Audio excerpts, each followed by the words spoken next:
قرآن پاک میں اللہ تعالیٰ نے اکثر اللہ اور رسول کو ساتھ ساتھ ذکر کیا، اطیعوا اللہ و اطیعوا الرسول من یطع اللہ و رسولہ۔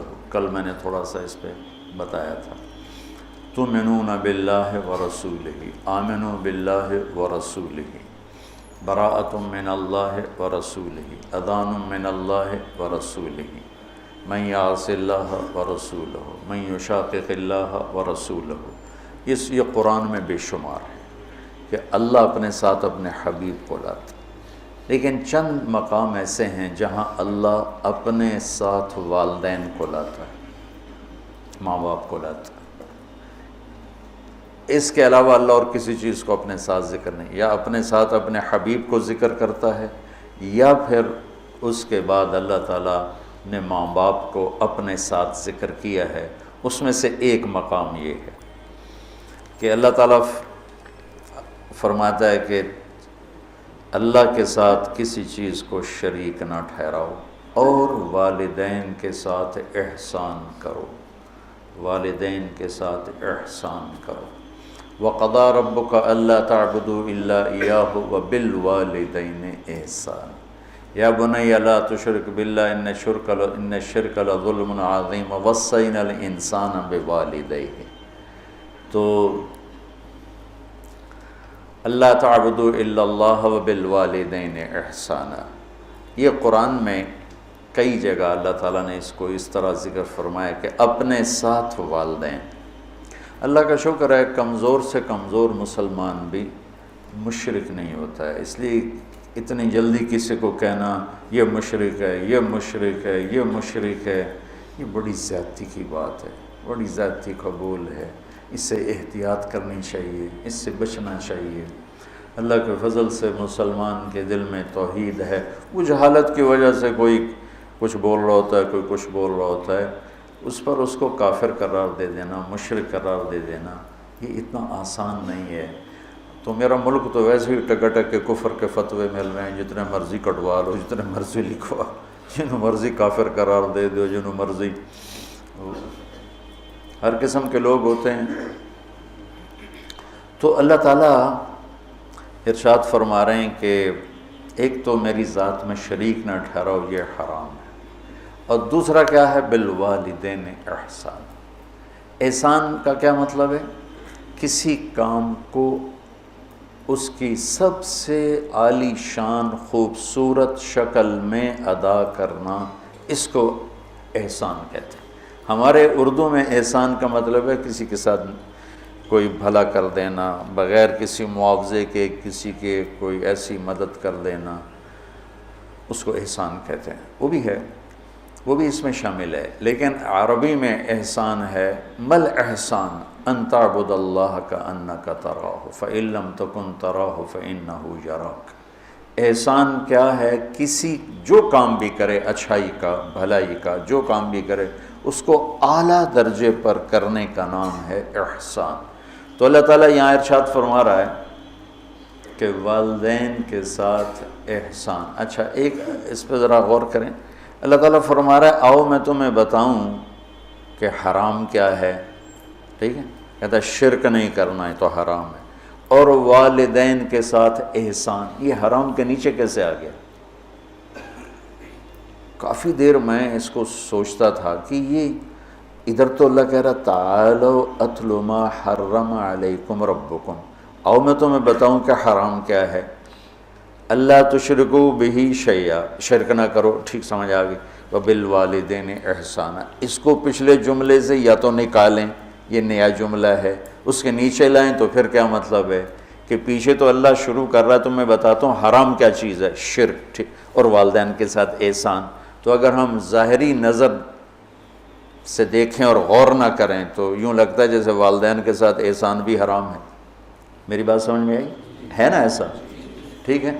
ہاں، یہاں اللہ تعالیٰ بڑی عجیب طریقے سے ماں باپ کی عظمت کو بتا رہے ہیں کہ ماں باپ کے ساتھ صرف احسان ہی مطلوب ہے، اس سے نیچے جو ہوگا وہ حرام ہوگا،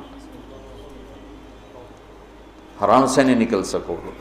اللہ نے ماں باپ کا حق اپنے بعد رکھا ہے، لا تقل لهما اف، جس کو ہم کہتے ہیں بیزاری سے ماں کو کہہ دیا باپ کو کہہ دیا اتنا بھی اللہ تعالیٰ فرما رہا ہے کہ اتنے کی بھی ہم گنجائش نہیں دیں گے ماں باپ کے سامنے۔ میرے نبی نے فرمایا میری ماں ہوتی اور میں عشاء کی نماز کے مصلی پہ کھڑا ہوتا اور سورۃ فاتحہ پڑھ رہا ہوتا اور میری ماں مجھے کہتی محمد، تو میں ماں کی خاطر نماز توڑ دیتا۔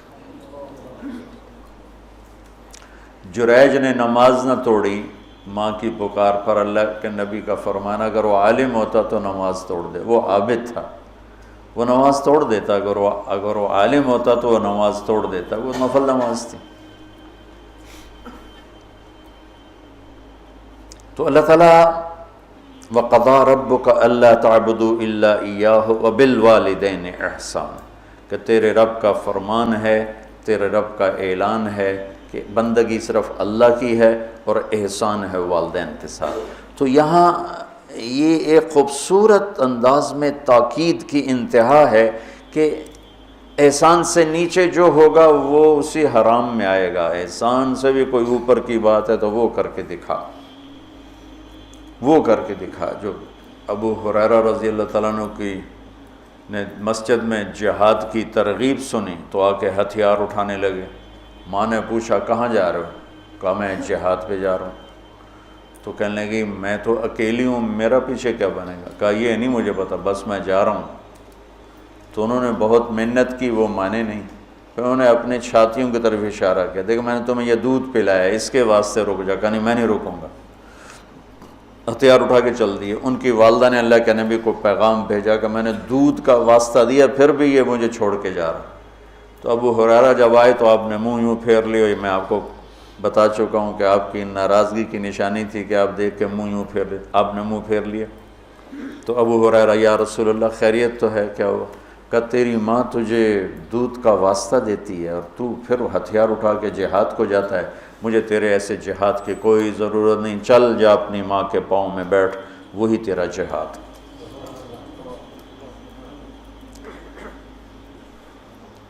کلاب بن امیہ جہاد میں چلے گئے، والدین دونوں بوڑھے تھے۔ تو امیہ کو جب بتائے بھی نہیں والدین کو، تو امیہ کو پتہ چلا تو انہوں نے شعر کہا اذا دعت الحمامۃ ساق حر الی بیضاتها دعوا کلابا ترکت اباک مرعشۃ یداہ وامک لا تسیغ لها شرابا، کہ تو نے ماں باپ کو اس حال میں چھوڑا ہے کہ ایک کا نوالا اپنے ہاتھوں سے منہ پہ نہیں جاتا اور ایک اپنی طاقت سے اٹھ نہیں سکتا، تو اس حال میں چھوڑ کے تو کہاں چلا گیا؟ حضرت عمر کو پتہ چلا اشعار کا، تو انہوں نے فرمایا کلاب کدھر ہے؟ کہا جی وہ جہاد میں فلاں محاذ پر۔ کا بلاؤ اسے۔ تو انہیں بلایا گیا، اور جب وہ مسجد میں آئے، کہاں گئے تھے؟ چوری کرنے، ڈاکہ ڈالنے؟ کہاں گئے تھے؟ بولو۔ مسجد میں آیا تو حضرت عمر کھڑے ہو گئے، کوڑا اٹھا کے مار مار مار، کوڑا مارے، اچھا یہ کون سا جہاد ہے بوڑھے ماں باپ کو چھوڑ کر؟ پھر ایک لگائیں ٹھو، یہ کون سا جہاد ہے بوڑھے ماں باپ کو چھوڑ کر؟ اتنا مارا کہ اس کے سر سے خون نکلنے لگا کہ یہ کون سا جہاد ہے بوڑھے ماں باپ کو چھوڑ کر؟ تو پھر فرمایا جب تک تیرے والدین زندہ ہے تجھے مدینہ سے نکلنے کی اجازت نہیں۔ میرے نبی نے بتایا تھا نا قیامت کی نشانیوں میں سے ادنا صدیقہ و اقصی اباہ، کہ لوگ دوست کو گلے لگائیں گے، باپ کو دھکے دیں گے، باپ کو دھکے دیں گے، دوست کو گلے لگائیں گے، والدین اولاد سے ڈریں گے۔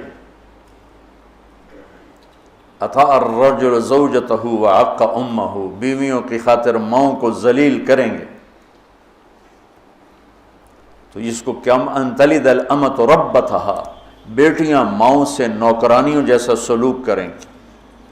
پرانی بات ہے، میں ایک ماں بیٹی کو دیکھ رہا تھا، بیٹی ماں سے کہہ رہی تھی، بیٹی ماں سے کہہ رہی تھی بھوک نہیں بھوک نہیں، ہمارے علاقے کی بات، اور اس کی ماں کے موٹے موٹے آنسو گر رہے تھے، بالکل خاموش، وہ حیران پریشان بھی، جس کو میں نے پیٹ سے جنم دیا آج وہ مجھے کہہ رہی ہے بھوک نہیں۔ تو یہ عام ہے کہ آج کل کی پڑھی لکھی نسل انہیں نہیں پتہ باپ کسے کہتے ہیں اور ماں کسے کہتے ہیں۔ کوئی ماں باپ کا بھی ہے کہ وہ اولاد کو اس طرح لے کے نہیں چلتی جیسے چلنا چاہیے۔ پہلا قصور تو ماں باپ کا جو 3 سال کے بچے کو اسکول ڈالتے ہیں۔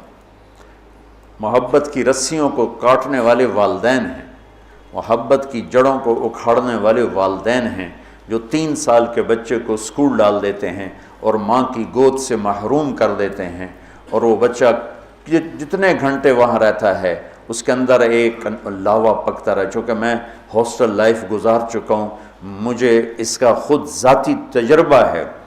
حالانکہ میں تو 11 سال کی عمر میں لاہور گیا، میرے والد مجھے ڈاکٹر بنانا چاہتے تھے تو لاہور کے بڑے عالی شان اسکول سینٹرل ماڈل میں داخل کروایا۔ ہاسٹل لائف 11 سال کی عمر، میرا رو رو کے برا حال، 3 سال میں روتا رہا، پھر میرا دل پتھر ہو گیا۔ والدین کے لیے میری محبت مرتے دم تک پھر بیدار نہ ہو سکی۔ ہاں، تبلیغ میں لگنے کے بعد میں ان کا ادب، احترام، خدمت، سامنے نہیں بولنا، پوری اپنی جاں فشانی کے ساتھ ان کی خدمت، لیکن میرے دل میں ان کے لیے محبت کی شمع نہیں جل سکی کہ انہوں نے اسے خود بجھایا تھا۔ تو اس میں والدین آج کل بہت روتے ہیں، لیکن اس میں ایک بہت بڑی وجہ خود والدین بھی ہیں کہ وہ بچوں کو وہ ٹائم جو پہلے 10 سال والدین بچے کو دے دیں، ساری زندگی بچہ والدین کو دے دے، اور 3 سال کے بچے کو دھکا دے دیا۔ اب تو اسکولوں کے اشتہار ہیں 18 ماہ کا بچہ بھی لے لیں، میں جمدے نال ہی لے لو، ماما نے چھٹی دے دے میں جم کے تھوڑی جھولی چ پا دیں۔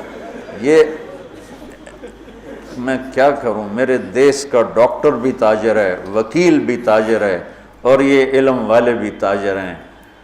جب کسی قوم پہ زوال آتا ہے تو ہر شعبے پہ آتا ہے۔ جب علماء تجارت دین کو بیچ رہے ہیں تو باقیوں سے کیا گل، جب ممبر ہی بک گیا ہے تو پیچھے کیا گل۔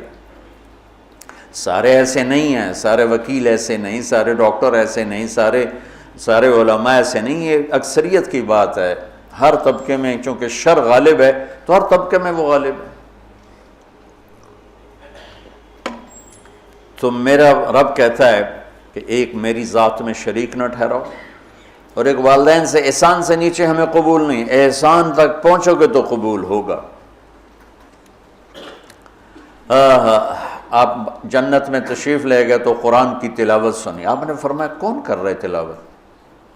انہوں نے کہا جی حارثہ بن نعمان ہے۔ کہا ہے حارثہ بن نعمان؟ وہ تو مدینے میں ہے۔ کہا وہ ماں کا خدمت گزار ایسا ہے کہ جب قرآن پڑھتا ہے ساری جنت کو سنایا جاتا۔ وہ ماں کے کیسے خدمت گزار تھے کہ ماں کے کپڑے خود دھوتے تھے، بیوی سے نہیں دھلواتے تھے۔ ماں کے لیے سالن روٹی خود بناتے تھے، بیوی سے نہیں بنواتے تھے۔ ماں کے سامنے بیٹھ کے ان کو روٹی ہاتھوں سے کھلاتے تھے، ان کو خود نہیں کھانے دیتے تھے۔ ماں کے سر میں تیل لگاتے تھے، کنگھی کرتے تھے، جوئیں نکالتے تھے، یہ سارا کام وہ کرتے تھے۔ 2 صحابہ کے بارے میں آتا ہے کہ والدین ماں کی وہ خدمت کی جو کوئی نہیں کر سکا، ایک حضرت عثمان اور ایک حضرت حارثہ بن نعمان، عثمان بن عفان اور حارثہ بن نعمان۔ اور حضرت امام زین العابدین علیہ السلام اپنے والدہ کے ساتھ روٹی نہیں کھاتے تھے۔ اور یہ ہمارے ہاں تو ہم اجمی لوگ ہیں نا، بخیل لوگ ہیں، اب وکری وکری پلیٹیں جو اپنی بوٹیاں پالو، کوئی ہور نہ کھا لوے۔ تو عرب کٹھا کھاتے تھے، کٹھے بیٹھ کے کھانا آج بھی تعذیب ہے۔ ہم نے قطر کے بادشاہ کے دسترخوان پہ کھانا کھایا، وہ اور لوگوں کے ساتھ مل کے بیٹھ کے کھا رہا تھا۔ تو کسی نے کہا آپ ماں کی اتنی خدمت کرتے ہیں تو آپ ان کے ساتھ کھانا کیوں نہیں کھاتے؟ فرمایا کہ مجھے ڈر لگتا ہے کوئی ایسی بوٹی نہ اٹھا لوں جو میری ماں کی نظر میں اور میں اٹھا کے مجرم بن جاؤں، کہ وہ میری ماں کی نظر میں ہو اور میں اس سے پہلے اٹھا کے کھا لوں تو کہیں میں ماں کا مجرم نہ بن جاؤں، اس لیے میں ساتھ نہیں کھاتا ہوں۔ کسی نے حضرت علی سے پوچھا حسن آپ کے بیٹے کیسے ہیں؟ کہا میں جب چلتا ہوں تو میرے آگے نہیں چلتا، میرے پیچھے چلتا ہے۔ جب میں بیٹھنے لگتا ہوں تو پہلے مجھے بٹھاتا ہے پھر خود بیٹھتا ہے، اور جب میں گھر میں کمرے میں ہوتا ہوں تو گھر کی چھت پہ نہیں چڑھتا کہ باپ سے اوپر نہ ہو جائے۔ تو آج والدین بہت ذلیل ہیں اولاد کے ہاتھوں، بہت دکھی ہیں اولاد کے ہاتھوں۔ اور ان کی جو فریادیں وہ عرش کو ہلا دیتی. تو اپنے ماں باپ کی راحت بننا، ٹھنڈک بننا، خوشی بننا، یہ میرے رب کا پیغام ہے کہ وَبِالْوَالِدَيْنِ احسان.